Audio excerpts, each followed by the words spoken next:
नमस्कार दोस्तों, मैं अंकुर उपाध्याय स्वागत करता हूं आप सभी का आपके अपने YouTube channel share market analysis में।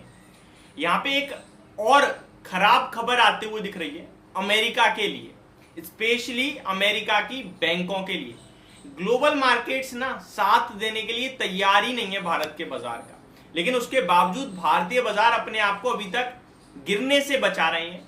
अभी तक स्टॉक्स तो रॉकेट हो रहे हैं, इनफैक्ट स्टॉक्स में तो तेजी बन रही है, बड़ा पैसा बन रहा है, गिरने की बात तो छोड़ो। लेकिन यहाँ पे आपको पूरे के पूरे ग्लोबल मार्केट्स पे ध्यान रखना बहुत जरूरी है।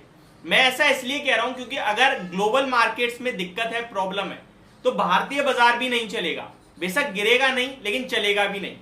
ये आपको समझना होगा। हम लोग एक इमर्जिंग मार्केट है जो पूरे की पूरी दुनिया के साथ ही चलते हैं।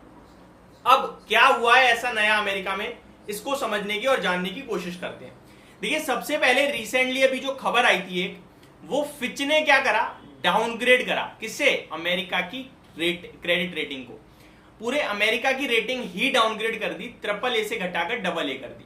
हालांकि डबल ए भी सेकंड टॉप होती है, फर्स्ट ट्रिपल ए होती है ऑब्वियस, उसके बाद आपका डबल ए होती है।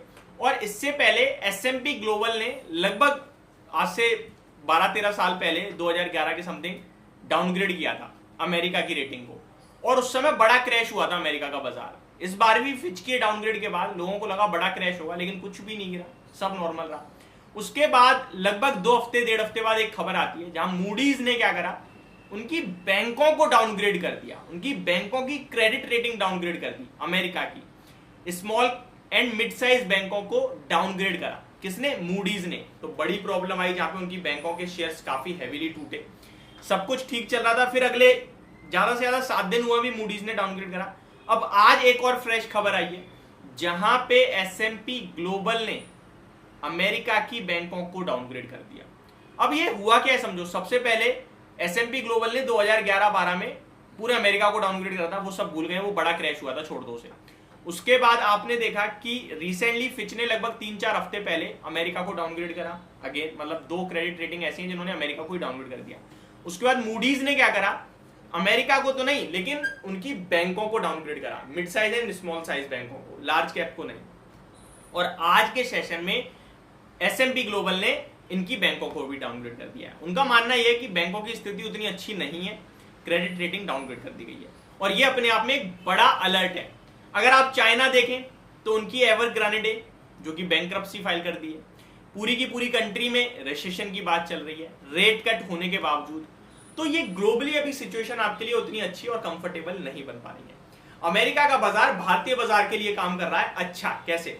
देखिए, लगभग 11 बजे से लेकर 3 बजे तक डाउ फ्यूचर्स हरे निशान में आ जाते हैं, डेली बेस पे बढ़िया ट्रेड करते हैं।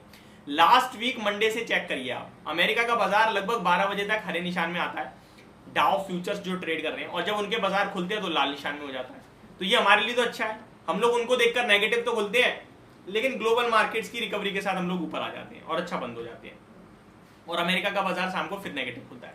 सेम अभी हो रहा है, चाहे डाउ फ्यूचर देख लो या नेस्डेक फ्यूचर देख लो, अच्छा लग रहा है, 50-60 पॉइंट ऊपर है दोनों। लेकिन शाम को कैसा ट्रेड करेंगे पता नहीं। ये ग्लोबली जो बैंकों को डाउनग्रेड किया जा रहा है, ये डेफिनेटली अपने आप में नेगेटिव है। लेकिन भारतीय बैंकों को अपग्रेड किया है। मॉर्गन स्टैनली की रिपोर्ट थी, शानदार प्रदर्शन रहेगा। रिसेंटली ये भी आया है कि भैया भारत की इकोनॉमी पूरी दुनिया की इकोनॉमी की ग्रोथ ड्राइवर रहेगी, इंजन रहेगा। तो भारत को लेकर तो सब बुलिश है। सिंपल भाषा में बोला जाए तो भारत आउट परफॉर्म करेगा, लेकिन इन कंट्रीज की वजह से हम उतनी तेजी से नहीं बढ़ पाएंगे। तो आप अगर निवेशक हो तो मैं आपसे बोलूंगा कि आप निवेशित रहिए, अपने स्टॉक्स पे भरोसा रखिए, लगभग 3 साल के व्यू से निवेश कीजिए। अगर आप ट्रेडर हो तो कहूंगा भैया निवेश करना शुरू करो, बड़ा पैसा बनाना है तो।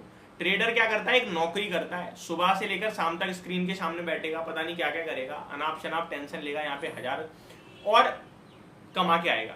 ठीक है, वो रिस्क बहुत ज्यादा लेता है, बहुत ज्यादा पैसा बनाने की भी कहीं ना कहीं उसकी उम्मीद होती है, लेकिन गंवाने की भी होती है। एट द एंड वो मंथ के एंड में वही एफडी वाले रिटर्न्स लेता है। लेकिन एक निवेशक कुछ नहीं करता है, टेंशन फ्री रहता है, लगता है ऐसा यार मेरा तो पैसा ही नहीं बन रहा, लेकिन एक्चुअल में वही पैसा बनाता है। एक ट्रेडर असली रूप में काम करता है एक्सचेंजेस के लिए, सेबी के लिए, गवर्नमेंट के लिए, ब्रोकर के लिए स्पेशली, और एक इन्वेस्टर काम करता है अपने लिए।